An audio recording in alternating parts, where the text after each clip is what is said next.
Okay fine. देखो NLM में से बहुत सारे ऐसे सिचुएशंस होते हैं जिसमें एनएलएम अप्लाई करके सॉल्व करना बहुत मुश्किल होगा। जैसे कि सोचिए पहाड़ के ऊपर से एक बंदा स्की करके नीचे उतर रहा है। क्या कर रहा है? स्की करके नीचे उतर रहा है और तुमको सिर्फ एनएलएम आता है। तो अगर मैं तुमको कहता हूँ कि बॉटम मोस्ट पॉइंट में कितना स्पीड होगा उसका, कैसे निकालोगे? सिर्फ एनएलएम अप्लाई करके? बहुत कॉम्प्लिकेटेड होगा ही नहीं होगा। तुमको रास्ते का पाथ चाहिए होगा, एक्सेलरेशन बदलते रहेगा, वेलोसिटी टाइम के साथ बदलते रहेगा। It will be very difficult. Is that clear? लेकिन ऐसे सिचुएशंस को हम बहुत आसानी से एनर्जी और वर्क का कंसेप्ट अप्लाई करके सॉल्व कर सकते हैं। तो बेसिकली ये जो हम डिविजन कर रहे हैं वर्क पर energy, this is just an extension of NLM. Work पर एनर्जी के थ्रू बहुत सारे कॉम्प्लिकेटेड प्रॉब्लम्स जिसमें अगर एनएलएम अप्लाई करते कॉम्प्लिकेटेड होता, बट वर्क और एनर्जी अप्लाई करके बहुत आसानी से, बहुत सिंपली हम उन प्रॉब्लम्स को, सिचुएशंस को क्या कर पाएंगे? एनालाइज कर पाएंगे। ठीक है, तो एकदम फटाफट जो बेसिक्स है वो डिस्कस कर लेते हैं। तो नॉर्मल लाइफ में, डे टू डे लाइफ में वर्क का जो परसेप्शन है और फिजिक्स में जो वर्क का डेफिनेशन है वो कम्प्लीटली अलग है। एक कूली अपने सर पे एक सूटकेस को सारा दिन अगर होल्ड करके रखता है, मूव नहीं करता, होल्ड करके रखता है, तो कॉमन बंदा बोलेगा नहीं भाई इसने सारा दिन बहुत काम किया। लेकिन फिजिक्स में हम बोलेंगे work done is equal to zero. Right? दोनों परसेप्शन बहुत अलग है। उसके लिए हमको सबसे समझना पड़ेगा कि वर्क डन का डेफिनेशन क्या है। एफ डॉट एस, ये डॉट क्या है? इनटू नहीं है, वेक्टर का डॉट। तो ये अगर ब्लॉक है, ये अगर एफ है, ये अगर एस है, तो एफ का दो कॉम्पोनेंट आएगा। एक इस तरफ आएगा that is F cos theta, दूसरा इस तरफ आएगा that is F sine theta. And तुमको ये समझ में आना चाहिए कि एफ साइन थीटा जो है वो डिस्प्लेसमेंट के परपेंडिकुलर है। तो उसका डिस्प्लेसमेंट में कोई हाथ नहीं है। तो अगर वो किया होगा तो कौन सा फोर्स क्या होगा? The force which is either along the direction of displacement और opposite to the direction of displacement, वही फोर्स से काम कर सकते हैं। तो यहाँ पर एफ डॉट एस को अगर हम खोल के लिखते हैं तो उसका F cos theta into S में लिख सकते हैं। In other words F suffix S into S. F suffix S का मतलब क्या है? Force along the line of S. Displacement की तरफ भी हो सकता है, उसके ऑपोजिट भी हो सकता है फोर्स। सिर्फ उसी लाइन में जो फोर्स आता है वही फोर्स वर्क कर पाएगा। Is that clear? ओके। अभी work done F S cos theta है। अभी कॉस का वैल्यू पॉजिटिव भी होता है, नेगेटिव भी होता है। थीटा एक्यूट होगा तो कॉस का साइन क्या होगा? विच मीन्स वर्क डन क्या होगा? थीटा अगर ऑब्ट्यूज हो, कॉस थीटा का साइन क्या होगा? तो वर्क डन का साइन क्या होगा? Negative. So the next question, sir vectors में प्लस माइनस क्यों देते हैं? वो तो हमको समझ में आता है। वेक्टर्स में प्लस माइनस डायरेक्शन शो करने के लिए यूज़ करते हैं, बट वर्क डन जो है एक स्केलर क्वांटिटी है, उसमें प्लस और माइनस साइन देने का मतलब क्या है ये मैं तुमको आगे जाके बताऊंगा। इसका जो बेसिक अंडरस्टैंडिंग है वो एनर्जी के कंसेप्ट से आता है। तुमको एनर्जी का आइडिया होना पड़ेगा, तब जाके मैं तुमको वर्क डन का पॉजिटिव होना और नेगेटिव होने का फिजिकल मतलब समझा सकता हूँ। अभी तो सिंपल मैथमेटिकली अगर देखो, ध्यान दो, अगर थीटा एक्यूट हुआ तो फोर्स के कंपोनेंट डिस्प्लेसमेंट क्या लगाएगा? अगर थीटा एक्यूट हुआ तो फोर्स के कंपोनेंट डिस्प्लेसमेंट क्या लगाएगा? अगर थीटा ऑब्ट्यूज हुआ ऐसा, दिस इज थीटा, तो फोर्स का जो कंपोनेंट आएगा वो डिस्प्लेसमेंट का ऑपोजिट रहेगा। तो सिंपल तरीका इसको याद रखने का ये है कि अगर फोर्स एंड डिस्प्लेसमेंट एक ही डायरेक्शन में हो तो वर्क डन का साइन पॉजिटिव होता है।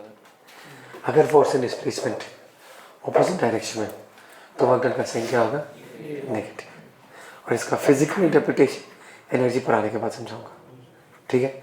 अच्छा, जैसे कि वर्क डन में ये हम फोर्स इंटू डिस्प्लेसमेंट कहते हैं, बट एक्चुअली इस तरीके से इस चीज़ को समझना बहुत गलत है। Work done is not force into displacement, work done is force into displacement of point of application of force, जहाँ फोर्स लग रहा है वो पॉइंट अगर डिस्प्लेस करता है तो वो वोल्टन हो जाएगा। बात समझ में आ रहा है? जैसे कि तुम्हारे पास एक बलून है, उसको तुमने यहाँ से भी एफ फोर्स से दबाया, यहाँ से भी एफ फोर्स से दबाया, is there any displacement of the balloon? But there can be work done on the balloon. The work done on the balloon in this case is not equal to zero. कैसे? Force इस तरह, और balloon as because elastic की वजह से दब जाएगा, तो force and displacement are along the same direction. Positive work. Force and displacement are along the same direction. Positive work. Total work done is positive, not equal to zero. But what about displacement? Zero. तो ऐसा नहीं समझना। कैसे याद रखना? It is always displacement of the point of application of force. जहाँ पर तुम धक्का दे रहे हो वो पॉइंट मूव कर रहा है नहीं कर रहा। तो समझ में आ रहा है मैं क्या कह रहा हूँ? Is that clear? पक्का? हाँ। ये जो फंडा मैंने तुमको सिखाया ये सिर्फ डिफॉर्मेबल सिस्टम में वैलिड है, जो बॉडी डिफॉर्म कर सकता है। जो बॉडी डिफॉर्म कर सकता है उस बॉडी में ओवरऑल डिस्प्लेसमेंट नहीं होने के बाद भी वर्क डन हो सकता है। समझ में आया? लेकिन इतना घुसने की जरूरत नहीं, जो बेसिक समझाया वो समझ में आया, ये जो समझाया वो समझ में आया, ठीक है? इतना ही चाहिए। अच्छा अभी देखो ये बंदा जो है ये वाल को प्रेस कर रहा है। What is the work done by the person?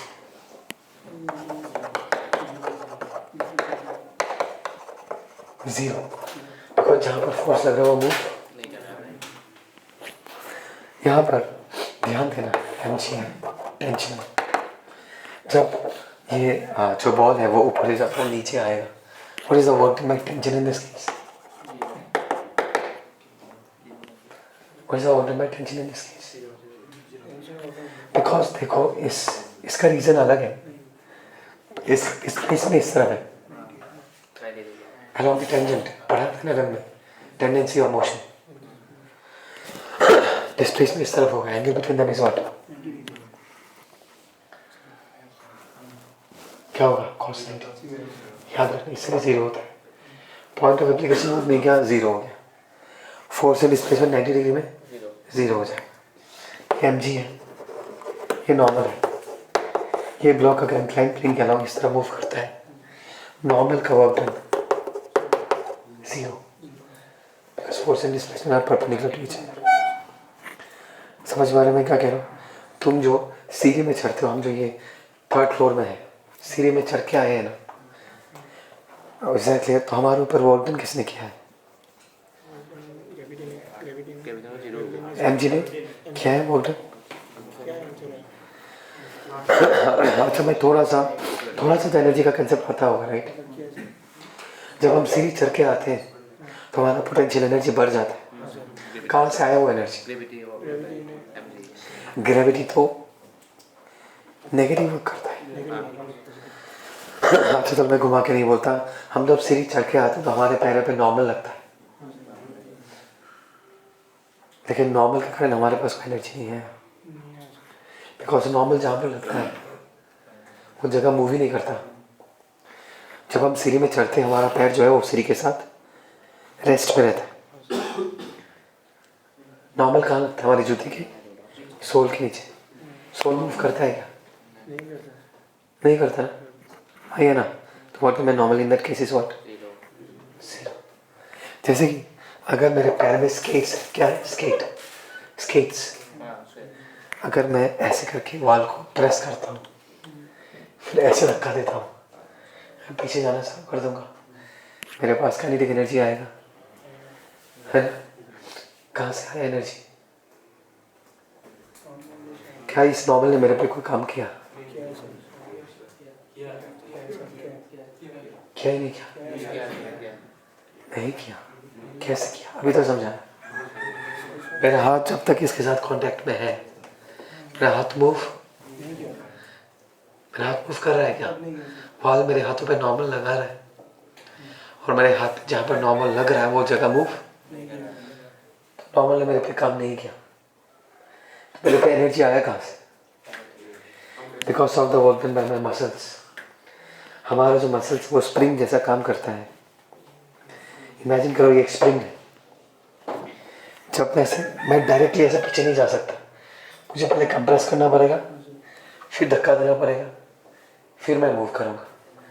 Compress क्या मतलब मेरे हाथ का स्प्रिंग क्या हो गया, कंप्रेस हो गया। जब खुलेगा तो क्या होगा, एनर्जी फिर से मुझे रिटर्न दे देगा। समझ में आ रहा मैं क्या कह रहा हूँ? ये सब चीज़ें ऐसे ही ओवरऑल आइडिया के लिए दे रहा हूँ ताकि तुमको टॉपिक में समझ में आए। सिर्फ मैं यहाँ से यही चीज़ समझाना चाहता हूँ कि नॉर्मल का वर्ड हमें क्या आ जाएगा, 0 आ जाएगा। इन दिस केस नॉर्मल हम पे कोई काम नहीं करता। मेरे पास जो है वो कैसे आया, मैंने स्प्रिंग को कंप्रेस किया, स्प्रिंग को कंप्रेस करने से हमने स्प्रिंग को पोटेंशियल एनर्जी दिया। स्प्रिंग जब खुलेगा तो वो क्या करेगा, हमारे बॉडी को क्या देगा, फिर से काइनेटिक एनर्जी देगा। समझ में आया? रीजन हमारे पास काइनेटिक एनर्जी आता है। लेकिन ये समझ में आ गया?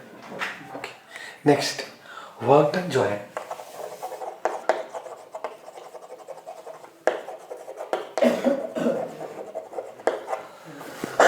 वो फ्रेम डिपेंडेंट है, क्योंकि डिस्प्लेसमेंट फ्रेम डिपेंडेंट है, फोर्स फ्रेम डिपेंडेंट नहीं है। निहार को अगर मैं मारता हूँ, इस पे जितना चोट लगेगा that is directly proportional to force. चाहे तुम एरोप्लेन से देखो, चाहे इसके पास बैठ के देखो, इसका चोट का मैग्नीट्यूड तो चेंज। तो चाहे तुम ग्राउंड से देखो, चाहे तुम यहाँ बैठ के देखो, टेंशन का वैल्यू क्या रहेगा, सेम। सूडो फोर्स का कंसेप्ट अगर यूज करेंगे, टेंशन का वैल्यू कितना होगा, पढ़ा था। जमीन से देखोगे तो T minus N G equal to N है। यहाँ बैठ कर देखोगे, सूडो फोर्स अप्लाई करोगे, T बराबर एम जी प्लस एन। तो फोर्स कभी भी फ्रेम डिपेंडेंट नहीं होता, लेकिन डिस्प्लेसमेंट तो फ्रेम डिपेंडेंट होता ही, क्योंकि इस बंदे के रिस्पेक्ट में अगर मैंने पूछा what is the work done by tension, वो 0 होगा, क्योंकि इस बंदे को वो बहुत मूव करता हुआ नहीं दिखाई देगा। लेकिन इस बंदे को अगर मैं पूछूं work done by tension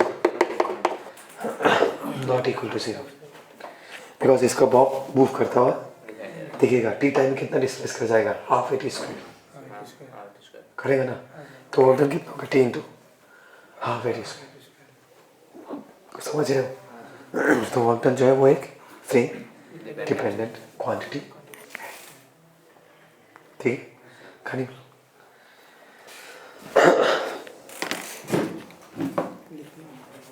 escalator में okay fine, very basic question और कुछ बेसिक कंसेप्ट्स को बताना चाहूँगा। 2 ब्लॉक से 120 न्यूटन का फोर्स लग रहा है, करेक्ट? पहला ब्लॉक का नाम है, दूसरे ब्लॉक का नाम भी। Work done bye F1 100 metre जाता है, तो 20 kg वाला ब्लॉक 100 मीटर जाता है, 10 kg वाला ब्लॉक भी 100 मीटर जाता है। So work done bye F1 120 into 100 with a plus sign. Why plus? Because force and displacement are along the same direction. सबको तो पता ही होगा इसकी यूनिट क्या होता है, जूल्स, है ना? न्यूटन इंटू मीटर्स, जूल्स में बोलते हैं। वर्क डन बाय F1 में क्या होगा, बोलो। वर्क डन बाय F1 भी, हाँ, वर्क डन बाय F1 भी, ये F है। वर्क डन बाय F1 भी, अभी मार खाने वाला था डैनियल, हैनिलन ने नहीं सिखाया। 120 न्यूटन किस पे लग रहा है, ए पे लग रहा है, बी पे लग रहा है क्या, वो लग ही नहीं रहा, तो वर्क डन कहाँ से निकाला, समझ में आया? अभी देखो work done by the normal on B A नहीं बोल रहे, नॉर्मल चाहिए हमको, नॉर्मल चाहिए तो एक्सेलरेशन चाहिए, मतलब निकालोगे कैसे? तो सिस्टम आप पूरे को मानेंगे एक साथ सिखा चुका हूँ। तो एक्सेलरेशन ये कितना होगा, नेट फोर्स होगा 120 बाई 30, कितना हो जाएगा? किसी एक कैविटी बना, 10 kg कैविटी बना देता हूँ,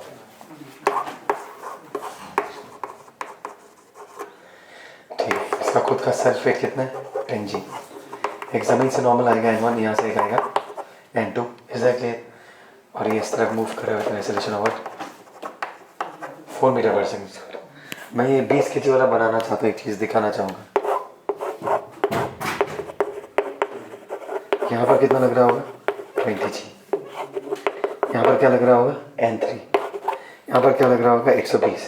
इसने इसको N2 से धक्का दिया तो ये भी इसको उल्टा, और ये भी इधर से कितना से जा रहा है 4 मीटर पर सेकेंड स्क्वायर। ये भी 100 मीटर आगे जाता है और ये भी। अच्छा सबसे पहले नॉर्मल का वैल्यू निकाल लेते हैं, N2 का वैल्यू निकाल लेते हैं। यहाँ से निकालते हैं, सबसे आसान होगा, जल्दी निकलेगा। F नेट कितना होगा हॉरिजॉन्टल डायरेक्शन में N2, मास इंटरसेक्शन कितना होगा 40 न्यूटन। एग्जैक्टली, ठीक है। Come on, so what is the work done by N2 on B?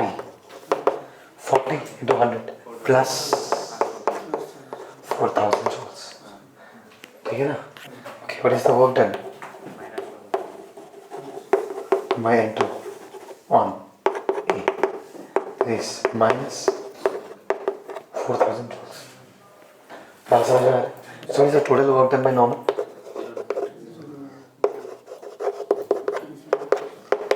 और ये जो है ये हमेशा वैलिड है if the system is rigid। if the system is rigid, कोई ऐसा सिस्टम जो डिफॉर्म नहीं करता, ऐसा सिस्टम है नॉर्मल का वर्क डन हमेशा क्या होगा 0। तुमको नेक्स्ट टाइम से निकालने की ज़रूरत नहीं है अगर तुमको नॉर्मल का टोटल वर्क डन निकालना है तो। एक रिजिड सिस्टम है तो नॉर्मल का वर्क डन क्या हो जाएगा 0 हो जाएगा। किसी को कोई डाउट, याद रखना है इसको प्रॉब्लम सॉल्व में। ओके बढ़िया, आगे देखते हैं। समझ क्या हो गया? ओके आगे वो देखते हैं। Anything important? Exactly, force very कर रहा है, यही सुनना चाहता। अगर फोर्स वेरी कर रहा है तो ये तो नहीं कर सकते बिकॉज एस टोटल डिस्प्लेसमेंट है और टोटल डिस्प्लेसमेंट के लिए फोर्स कांस्टेंट है ही नहीं। तो करने का तरीका क्या है, इनके छोटे भाई से चालू करना पड़ता है, छोटा वर्क निकालना पड़ेगा, छोटा डिस्प्लेसमेंट लेना पड़ेगा, इंटीग्रेट करके निकालना। तो छोटा वर्क क्या होगा vector dot D R vector. A vector क्या है 3x स्क्वायर प्लस 2h और डी आर वेक्टर जो है उसको भी हम दो कंपोनेंट में तोड़ सकते हैं, dx dy। dz लिखने से भी फायदा नहीं है बिकॉज डॉट करने के बाद 0 हो जाएगा, ठीक है ना।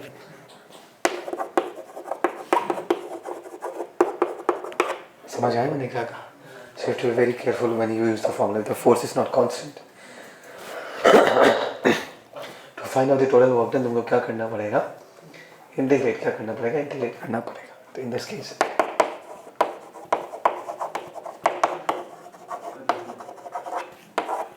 समझ में आया भाई? x का वैल्यू कहाँ से कहाँ तक 2i kept to 4i kept 2 to 4 और y का वैल्यू कहाँ से कहाँ तक 3 से लेके 6 तक। हो गया ऑर्डर, याद रहेगा ये चीज।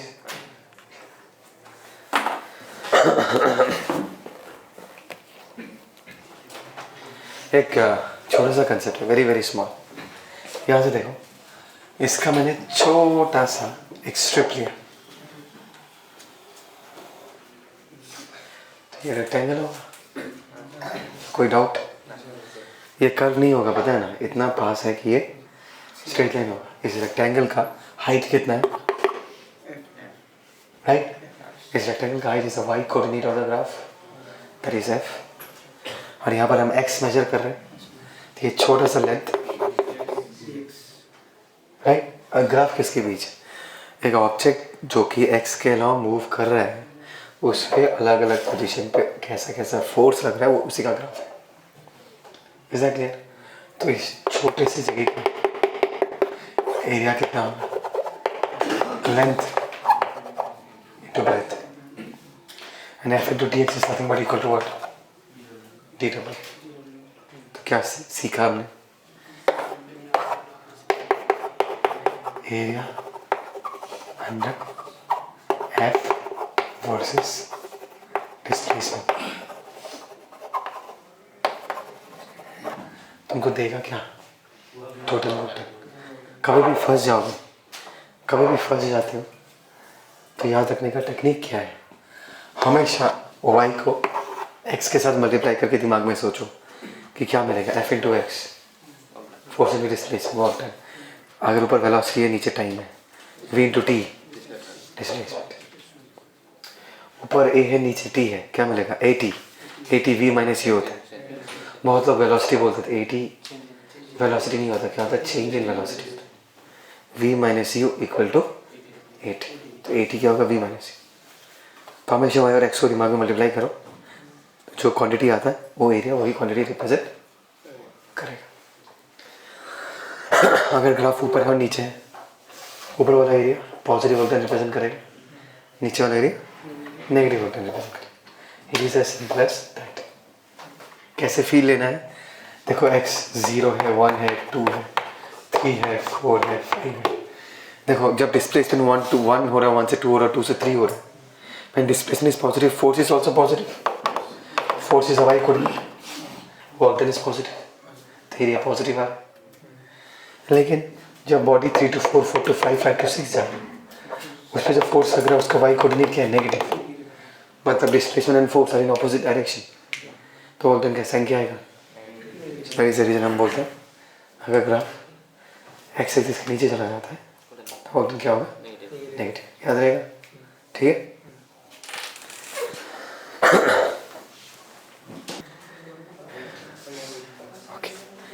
एक छोटा सा कंसेप्ट है work done bye spring force, बहुत स्टूडेंट्स इसमें गलती करते हैं, तुमको तो पता ही होगा, बट स्टिल मैं बता के रख रहा हूँ। पहली बात, स्प्रिंग जो फोर्स लगाता है इसको F, उसका वैल्यू kx होता है और x वेरी करता है। As you move the block, the value of x continuously changes, the force will vary। अभी अगर तुमको कोई बोले कि नहीं मैं ब्लॉक को x डिस्टेंस मूव कराया, वो वर्क डन कितना होगा, बहुत लोगों को देखा फटाक से f इंटू एक्स करते, kx इंटू एक्स लिखते और kx का लिख देते, ये लेकिन गलत है भाई। kx तो कांस्टेंट है ही नहीं, तुम x के साथ, x जो है टोटल डिस्प्लेसमेंट, उसके साथ तुम कैसे मल्टीप्लाई करोगे, अभी तो बताया था, समझ आया या कोई डाउट है इसमें। ये कंसेप्ट ऑलरेडी प्रीवियस प्रॉब्लम में समझा चुका हूँ, है ना। तो यहाँ पर अगर हमको वर्क डन निकालना है तो क्या करना पड़ेगा, x डिस्टेंस में फोर्स कितना है kx, और नेक्स्ट dx डिस्टेंस के लिए मैं फोर्स को kx मान सकता हूँ, बिकॉज dx इतना छोटा है कि फोर्स का वैल्यू उतना वेरी नहीं करेगा। तो छोटा वर्क डन क्या होगा, इन this case with A minus है, बिकॉज ब्लॉक को हमने राइट की तरफ माना, फोर्स लेफ्ट की तरफ मान रहा है। माइनस भी हो सकता, प्लस भी हो सकता है। अगर मैं ब्लॉक को छोड़ दूँ तो क्या होगा, स्प्रिंग खींच के लेके आ जाएगा, तो स्प्रिंग पॉजिटिव वर्क करेगा। तो मैं यहाँ पर प्लस माइनस पे इतना ध्यान नहीं दे रहा, वो तुम सिचुएशन देख के पुट कर देना, प्लस होगा या माइनस होगा। मैं सिर्फ मैग्नीट्यूड का बात कर रहा हूँ कि x into D x integrate करोगे तो क्या मिलेगा, 0 से लेके x तक हाफ के x. This is the magnitude of work done bye spring. अगर स्प्रिंग को x डिस्टेंस डिस्प्लेस करोगे, x डिस्टेंस उसका लेंथ बदल दोगे तो कितना काम करेगा वो, हाफ के एक्स। गलती मत करना लिखनी, ठीक है ना। समझ में आ गया। इसमें क्या समझना है कि सर स्प्रिंग फोर्स एक वेरिएबल फोर्स है, तो उसका वर्क डन हम डायरेक्टली डिस्प्लेसमेंट के साथ मल्टीप्लाई करके नहीं निकाल सकते, हमको छोटा वर्क डन निकालना पड़ेगा, फिर इंटीग्रेट करके निकालना पड़ेगा, ठीक है। ये सिखाना चाहता हूँ। Next concept, work done by tension. Tension ने कितना काम किया, ऑब्वियस बात है कि सिस्टम मूव करेगा। टेंशन निकालने के लिए मुझे एक्सेलरेशन चाहिए होगा, अब बोलो ना। किसी एक ब्लॉक को लूँगा तभी ना टेंशन आएगा, दोनों को लूँगा तो टेंशन इंटरनल हो जाएगा। और किसी एक ब्लॉक को लूँगा तो उसका एक्सेलरेशन पता होना बहुत ज़रूरी है। और एक्सेलरेशन निकालने का ट्रिक मैंने सिखा के रखा है, 5G। This is what, 10G। Net pulling force क्या होगा, 10G minus 5G।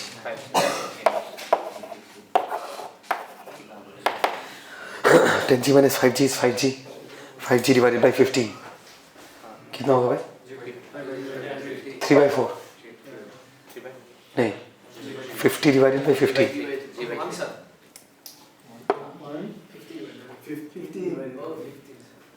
10/3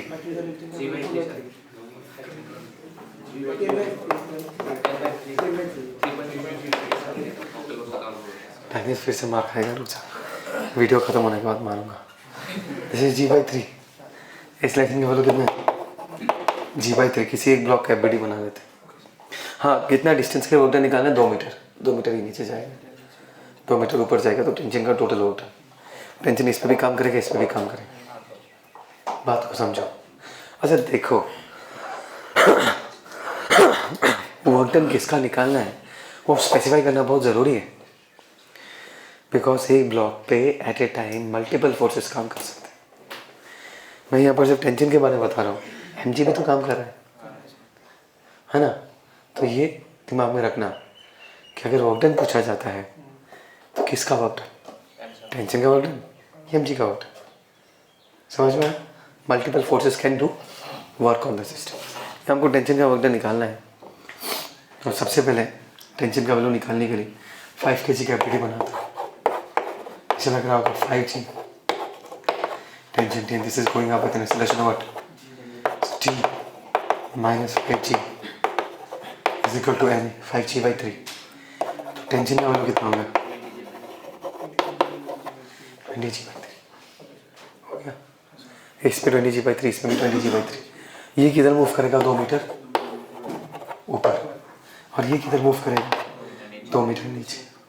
so work done by tension on 5 kg into plus, because force and displacement are along the same direction, 20G/3 plus, कोई doubt? Work done by tension on minus, because इस block पे tension किधर है? ऊपर की तरफ, और ये ब्लॉक जा किधर है? नीचे की तरफ। आया कुछ समझ में? और कितना होगा? टेंशन का वैल्यू कितना है? 20G/3 into 2 कितना आ जाएगा?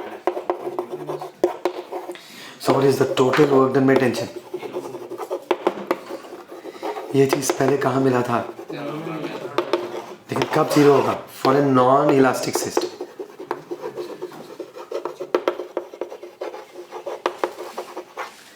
समझ रहे हो मैं कहाँ कह रहा हूँ?